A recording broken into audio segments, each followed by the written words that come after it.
میں غسل کے لیے پیشاب سے فارغ ہو کر ہی جاتا ہوں، مگر دوران غسل پھر بھی پیشاب کے قطرے نکلنے جس سے وسواس آتے ہیں۔ وسواس نہیں، اگر آپ ہیں باتھ روم میں یا جہاں غسل خانہ ہے وہاں اگر آپ کو پیشاب آ رہا ہے تو پیشاب کر کے آپ فارغ کر لیں، اور جیسا کہ ایک ضعیف حدیث میں، لیکن علماء نے اس کو اس طرح کے اسباب استعمال کرنے کا اشارہ کیا ہے کہ ذکر کو تھوڑا سا آہستہ آہستہ نچوڑ لیں،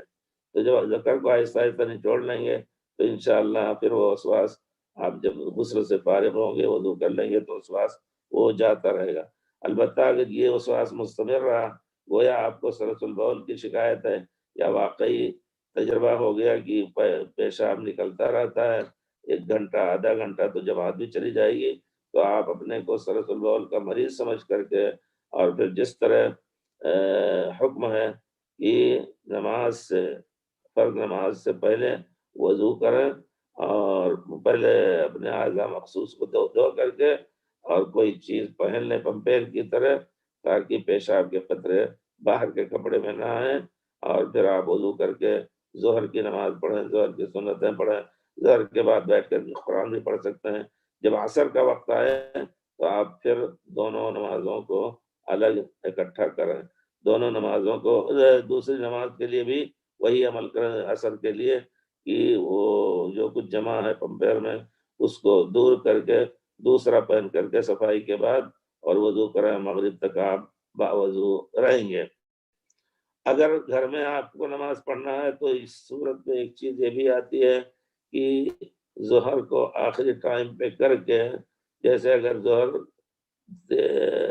یعنی 12:20 پہ ہوتا ہے تو ظہر کے وقت آپ نماز نہ پڑھیں،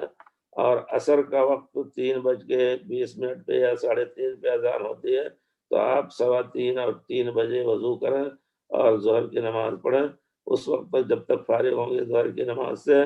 تو عصر کا وقت آ جائے گا، پھر عصر کی نماز بھی آپ پڑھ لیں اسی وضو سے۔ پھر اس کے بعد جب مغرب کا وقت آئے، عشاء کا وقت آئے، عورت اکیلی گھر میں پڑھتی ہے، کوئی آدمی اس وقت کورونا میں اکیلے پڑھتا ہے، جماعت میں نہیں حاضر ہوتا ہے، تو ایسا کر سکتا ہے کہ عشاء مغرب کو تاخیر کر کے عشاء سے پہلے پڑھ کے عشاء کے وقت سے پہلے اس کے وقت میں، اس کو جمع سوری کہتے ہیں، یعنی ہر ایک صلات کو اس کے وقت میں پڑھا لیکن ظاہری طور پر جمع کیا، اس کا بھی ذکر آیا ہے حدیث شریف میں۔ ہمارے خیال سے واضح ہے، اور اس میں کوئی شک نہیں، کبھی وسوسہ بھی ہو سکتا ہے، تو آپ ایک مرتبہ تجربہ کیجیے، ہاتھ لگا کر کے واقعی نکلتا ہے یا وسوسہ ہی ہے، اور نکلنے سے آدمی کے پتہ چلتا ہے، کبھی مزی کی شکل میں ہوتا ہے، کبھی پیشاب کی شکل میں، تو اگر آپ تجربہ میں یہ ہوا کہ یہ نکلتا ہے تو پھر آپ یقیناً احتیاط کریں، اور یہ نہیں کہ یہ کچھ نہیں ہے اس کو یوں ہی چھوڑ کر کے اور پھر آپ بغیر وضو کے نماز پڑھیں، نہیں، ایسا نہ کریں۔